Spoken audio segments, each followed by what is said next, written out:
What's going on, guys? I'm back at you again, and we're gonna go right through these picks. Try to get through this ASAP. First game we got is Pittsburgh versus Cincy. Cincy looked pretty decent with Joe Flacco last week. I'm not gonna lie, and that's an indictment on Stefanski. It's either two things, guys. It's two things here. Stefanski's either trying to lose on purpose and was told to lose by the owners, or he's just stubborn as all go get and does not want to play Shador. It's one or the other, guys.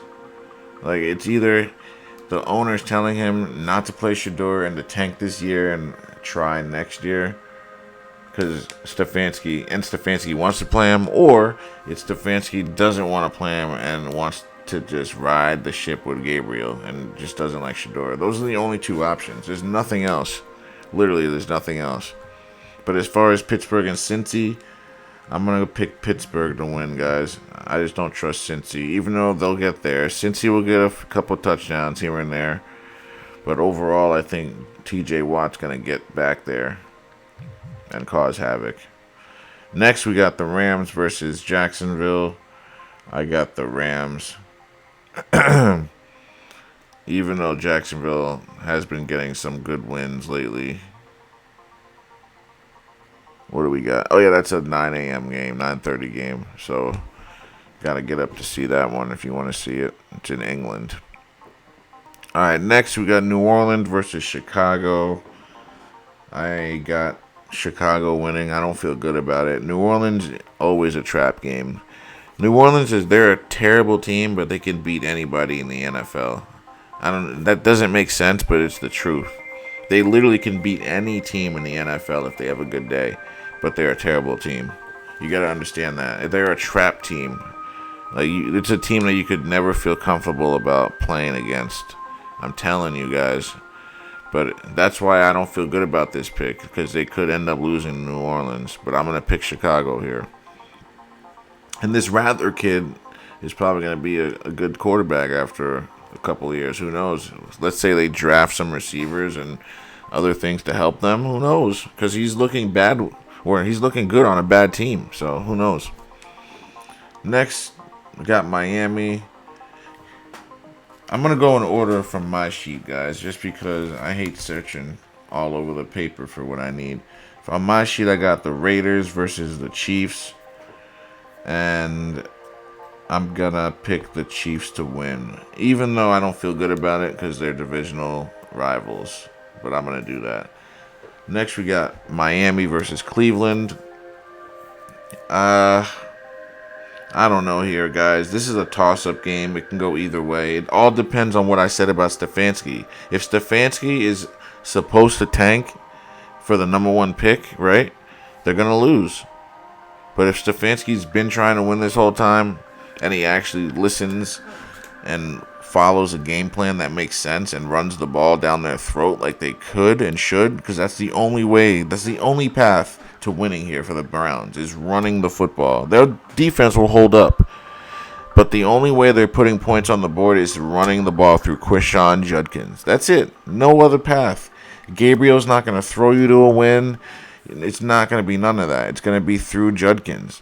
If that man gets 20 to 30 carries, the Browns will control this game and win. And that's that. It won't be because of Dillon Gabriel. And we all want to see Shador, but I don't know. It's just not looking good here. Because against Miami, anything goes.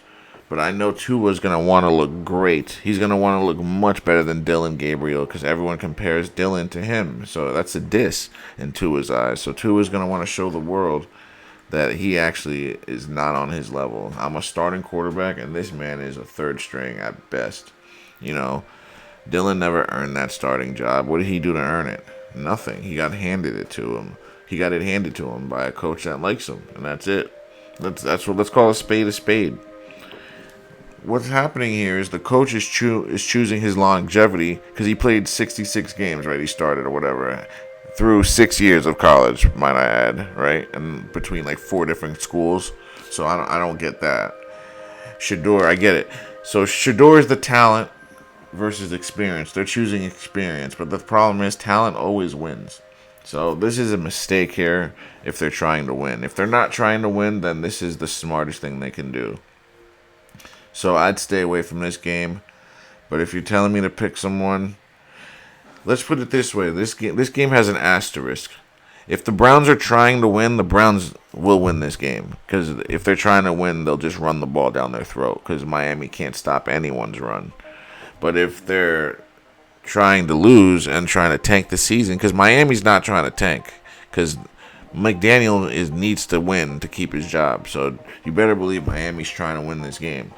I don't know what Cleveland's doing, though. That's the thing. So that's why. But I'll pick Cleveland for now. But if Cleveland loses this game and they don't run the ball, then you know they're tanking on purpose. That's what I'll say to that.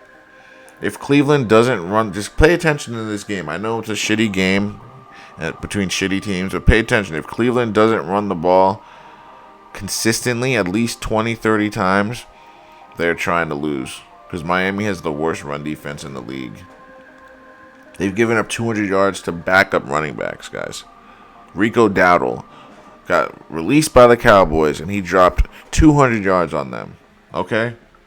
So, that's all I'll say about that. Next, we got New England versus Tennessee. Tennessee just lost their coach.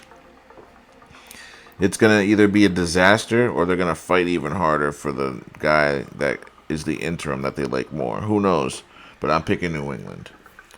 Next, I did the New Orleans game, right? I picked Chicago for that. Now I got Philly versus Minnesota. Minnesota has had 2 weeks off since beating the Browns. Thing is, the Browns are a terrible team, but their defense is actually legitimate because they have a legitimate pass rusher and 2 good corners. So, like, literally, that's what you need for a good defense. But obviously, there's holes, but I mean, they play well together. But as far as Philly, it's different because they got names everywhere, but it seems like they're just playing way different this year. I can't really get a gauge on them, but I'm going to pick them to win this game. Next, we got Carolina versus the Jets. I don't trust the Jets against anyone, and Carolina has been so gritty, and they've been eking out wins. I'm choosing Carolina, man. They got these rookies playing so nice. That Tetiora receiver, he's balling. He's opening stuff for Leggett. Like, this team looks really fun and scary. They're going to be so good in the next year or two. Especially if Bryce Young keeps developing. You know what I mean? If, let's say Bryce, the arrow keeps going up, this team's going to be good. I'll leave it at that. Next, we got Indy versus the Chargers. It's going to be a good game, guys, but I'm going to go Chargers here because I trust Jim Harbaugh's coaching more in the crunch time era. But I know, don't get it twisted, though, because Indy, they know what they're doing. Shane Steichen can coach his ass off, so don't get it twisted. But I'm picking the Chargers here, but it can go either way. Next, we got the Giants versus Denver. I can't believe Denver almost lost to the Jets. Obviously, that was scripted, but still. So, that's just, I can't get over that. But I'll pick Denver to win here. But I don't feel good about it because the Giants, they've been looking decent with Jackson. You know what I mean? They can win any given Sunday, but they could also get their ass kicked. In terms of quarterbacks, I like Jackson Dart way more than I like the other guy, Bo Nix. I like his name more too. So next we got Washington, Dallas. People are low on Washington because they lost pretty badly to Atlanta, and Dallas had a good last week. But I'm picking Washington to bounce back. Next we got Green Bay, Arizona. I got Green Bay winning against a backup QB. Then we got Atlanta, San Fran. I got San Fran winning with their backup QB.